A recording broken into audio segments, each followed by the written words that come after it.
Hello दोस्तों, स्वागत है आपका मेरे YouTube चैनल पे। तो अब हम शुरुआत करते हैं आज की वीडियो को। बहुत ही इंटरेस्टिंग आज चीज़ें मैं आपके लिए लेके आया हूँ, जो कि आपके जीवन में समझना बहुत ही ज़रूरी है। और बहुत सारी चीज़ें हैं जिसको समझना जीवन में बहुत ज़रूरी है अगर आपको कामयाब बनना है, आगे बढ़ना है। तो नहीं तो कहीं ना कहीं तो हम पीछे हो जाते हैं, कहीं ना कहीं हम पीछे हो जाते हैं कि शायद हमें अगर ये बात उस समय पता होती तो बेहतर होता। लेकिन हम हर एक चीज़ों को तो कंट्रोल कर सकते हैं, और लेकिन जो समय हमारे जीवन से निकल गया उसको हम वापस नहीं ला सकते हैं।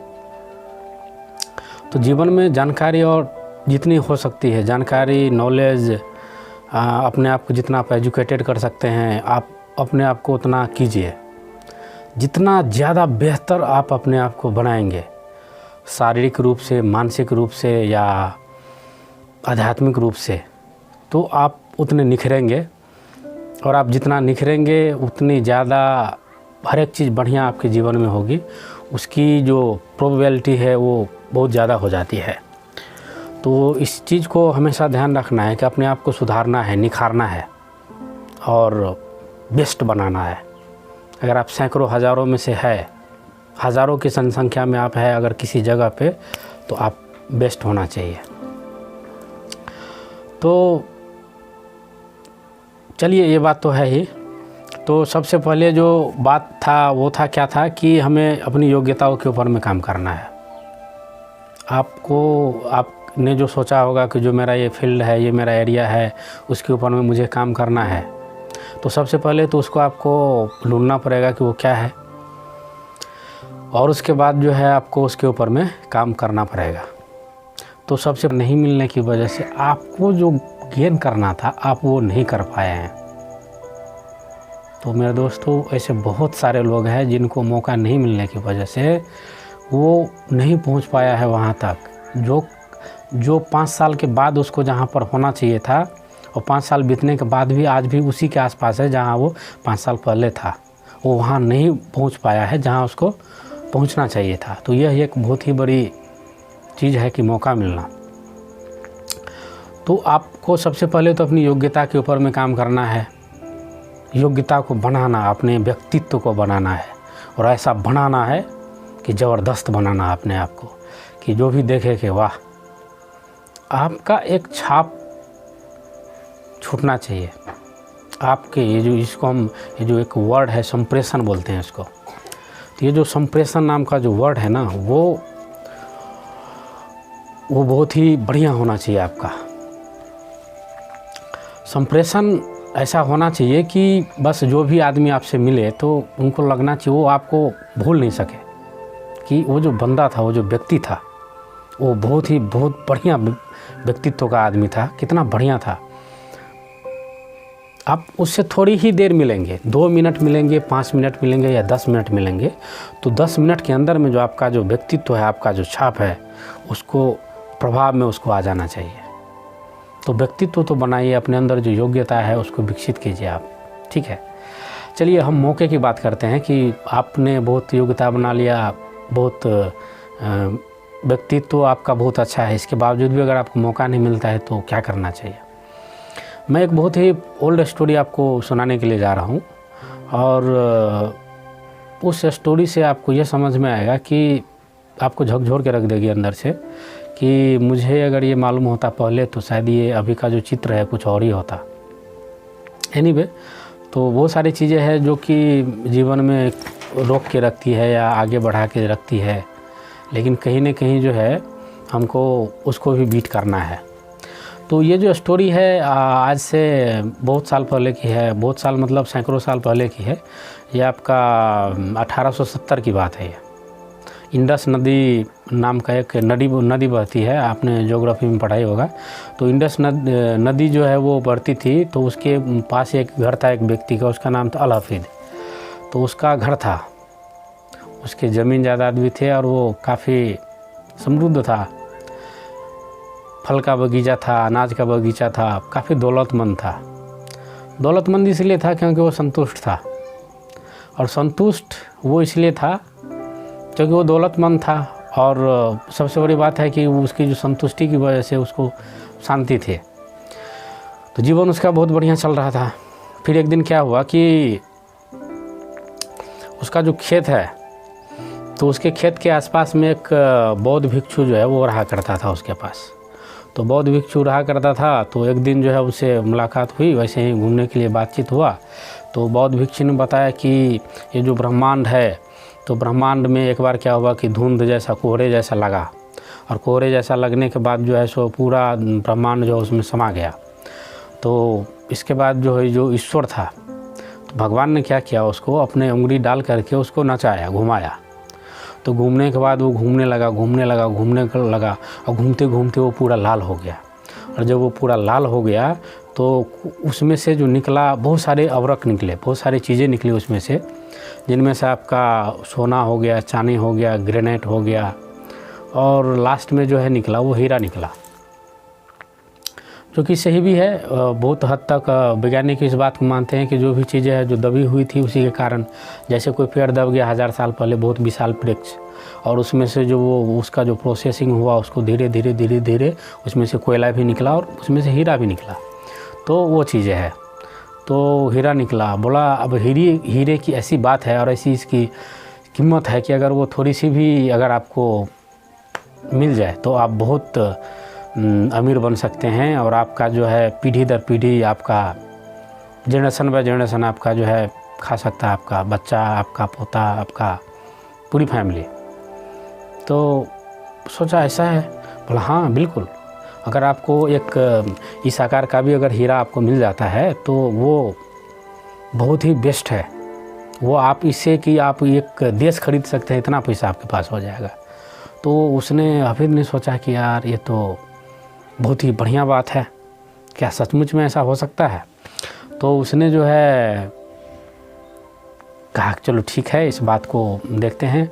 फिर वो सोने गया। जो सोने गया तो रात में वो बहुत बेचैन सा महसूस कर रहा था, और सुबह वो उठा तो गरीब महसूस कर रहा था। वो गरीब इसलिए महसूस कर रहा था क्योंकि वो दुखी था, और दुखी इसलिए था क्योंकि उसकी जो चाह है वो बढ़ गई। और चाह इसलिए बढ़ गई कि उसको अब ये लगने लगा कि मेरे पास जो धन है वो बहुत ही कम है, और इस धन को मुझे बढ़ाना है ताकि मेरी आने वाली पीढ़ी भी आराम से जीवन जी सके, तो मुझे वो हीरा ढूंढना पड़ेगा। और रात में वो सो नहीं पाया ढंग से। बोला कि नहीं, जो मेरे सामने ये ऑप्शन है, मेरे सामने जो मौका आ रहा है, किसी ने कुछ बोला है, उसको ज़रूर करना चाहिए और मुझे आगे बढ़ना चाहिए। तो इसी उधेड़बुन में वो पड़ा हुआ था। तो उसी उधेड़बुन में जैसे ही था, वो उसका नींद भी पूरा नहीं हो पाया, और सूर्योदय से पहले वो जो है बौद्ध भिक्षु था उसके पास वो पहुंच गया। तो बौद्ध भिक्षु के पास वो पहुंच गया। अब आप जानते हैं या नहीं जानते हैं, लेकिन ये बात सत्य है कि अगर आप किसी बौद्ध भिक्षु को सुबह उसके नींद से पहले ही उसको उठा देंगे, तो उसका जो सोचने का जो तरीका है, या फिर मतलब वो थोड़ा सा क्रोधित हो जाता है कि नींद अच्छा नहीं होगा। तो उसने उसको पूछा कि क्या ऐसा सच में है कि मैं हीरा को प्राप्त कर सकता हूँ? तो उसने कहा कि हाँ बिल्कुल आप प्राप्त कर सकते हैं। तो कहाँ आप प्राप्त कर सकते हैं, उसने पूछा। तो उसने बोला कि मैं इसको कहाँ प्राप्त कर सकता हूँ? तो उसने बोला कि आप जो है इसको, जो पहाड़ों के बीच में जो रेतीली नदी है, उस रेतीली नदी में अगर आप ढूंढेंगे तो आपको हीरा मिल जाएगा। तो उसने जो है सोचा कि हाँ अगर ऐसा है क्या। तो उसने वहाँ से वो निकला, और निकलने के बाद जो है वो उसने क्या किया कि अपनी जो ज़मीन है उसको बेच दिया। जितने भी दामों में हुआ उसने उसको बेचा, ताकि धन इकट्ठा किया जा सके और हीरे को ढूंढा जा सके। क्यों? क्योंकि वो जो धन है उसका बहुत कम है, और जो हीरा उसको मिलेगा वो उसको बहुत ज़्यादा उसको अमीर बना देगी। तो उसने क्या किया कि चलो ठीक है, वो हीरा को ढूंढते हैं। उसने ज़मीन बेचा, पैसे लिए, और वो रवाना हो गया। देश गया, विदेश गया, कहाँ गया, ढूंढते ढूंढते वो कितने सालों तक ढूंढा, लेकिन वो हीरा उसको मिला नहीं। फ़िलिस्तीन गया ढूंढने के लिए। वो फ़िलिस्तीन गया, पूरे फ़िलिस्तीन छान मारा जहाँ तक उसको नॉलेज था, लेकिन वो मिला नहीं। इसके बाद वो यूरोप चला गया। यूरोपियन कंट्री में जब वो गया तो वहाँ भी ढूंढा उसको, वहाँ भी नहीं मिला। और कितने साल हो गए, कई साल हो गए ढूंढते ढूंढते उसको हीरा तो उसे नहीं मिला। तो बेचारा दुखी हो गया और वो एक स्पेन के एक नदी थी, तो स्पेन की नदी में, एक बहुत बड़ी नदी के अंदर में उसने छलांग लगा दिया। और छलांग लगाने के बाद जो उसने अपना देह त्याग कर दिया वहीं पे। तो जीवन ऐसे ही चलता रहा और वो चीज़ ख़त्म हो गया। कुछ दिनों के बाद वो जो बौद्ध भिक्षु था वो हफीद के घर आया। तो हफीद के घर आया तो उसने पूछा, उसने देखा कि वो बहुत आश्चर्य हो गया कि वो क्या उसको हीरे मिल गए, हफीद वापस लौट आया है। बोला नहीं, ये हफीद अभी आया नहीं है। अब जो भी हो, ये जो किसान ने उस ज़मीन को खरीदा था, तो उस ज़मीन में उसने देखा कि उसके घर में एक बहुत ही बड़ा पत्थर था। और बहुत ही बड़ा पत्थर था जो कि चमक रहा था, वो भी रंग बिरंगी 7 रंगों के हिसाब से, वो जो हम 7 रंग इंद्रधनुष में देखते हैं उसके हिसाब से वो चमक रहा था। तो उसने सोचा होगा कि शायद हफीद वापस आ गया है और वो हीरे लेके आया है।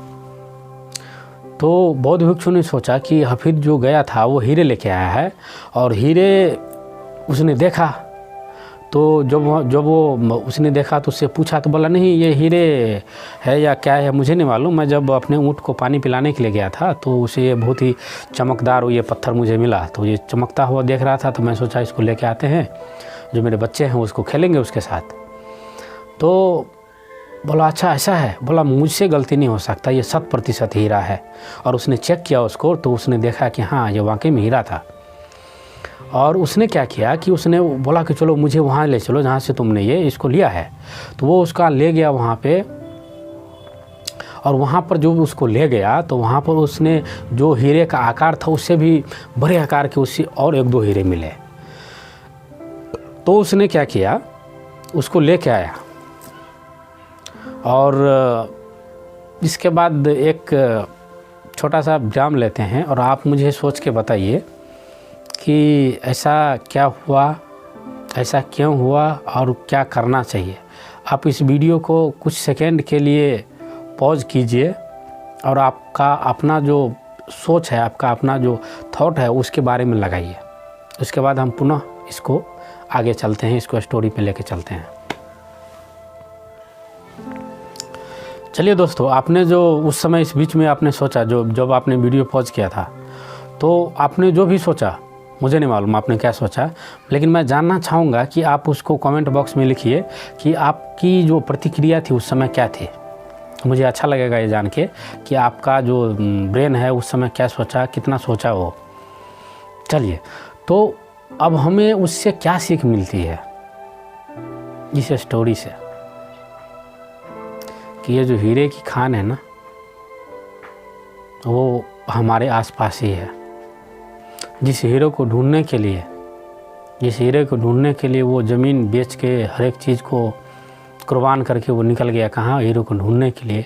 वो उसके खेतों में थे, लेकिन उसने खेतों में कभी देखा नहीं और वो सोचा कि शायद वो जो हीरा है उसके खेत में थोड़ी हो सकता है।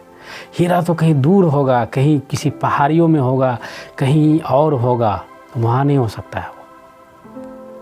तो हम जीवन में यहीं पे मार खा जाते हैं, रुक जाते हैं, पीछे हो जाते हैं कि हम अगर उस हीरे को, उस चीज़ को अगर हम अपने अंदर में ढूंढना शुरू कर दें, अंदर भी ढूंढना है और बाहर भी ढूंढना है। बस ब्रेन को इस बात पे लगाना है कि कैसे मैं उस हीरो को ढूंढ सकता हूँ जो मेरे आसपास है। मैं आसपास में क्या कर सकता हूँ, मैं इस समय क्या कर सकता हूँ, अपने जीवन को बदलने के लिए मैं इस समय क्या कर सकता हूँ। बस हमें उसको एक लिस्ट बनानी है, एक सूची बनानी है। बस ऐसे ही नॉर्मली आप पेन पेपर लेके बैठ जाइए और उसकी एक सूची बनाइए और आप जो भी कर सकते हैं उसको कीजिए। और हो सकता है कि वो जो हीरा है आपके पास ही दबा हो और आपको कहीं जाने की ज़रूरत नहीं है। तो दोस्तों, बस आप ढूंढिए कि हीरा कहाँ है, और आप जहाँ भी है, आप आज अभी, आप आने वाले सालों में, आने वाले समय में आप और ऊपर उठे और आप कम अमीर बने, आप और कामयाब बने। बस इस कहानी से यही प्रेरणा लेते हैं। और ये आपको कैसी लगी इसको आप कमेंट बॉक्स में ज़रूर बताइएगा। और अगर आप चैनल पे नए हैं और पहली बार आए हैं तो इसको सब्सक्राइब कीजिए, लाइक बटन है उसको दबाइए और हमारे साथ जुड़े रहिए, मेरे साथ जुड़े रहिए इस चैनल पे, ताकि मैं आपके लिए ऐसी ही प्रेरणादायक मोटिवेशनल स्टोरी और कहानियाँ और मोटिवेशनल जो सामग्री है वो मैं आपके पास तक लेके आऊँ और आपके जीवन को भी मैं कामयाब करूँ और मुझे भी उनसे बहुत कुछ सीखने को मिलता है।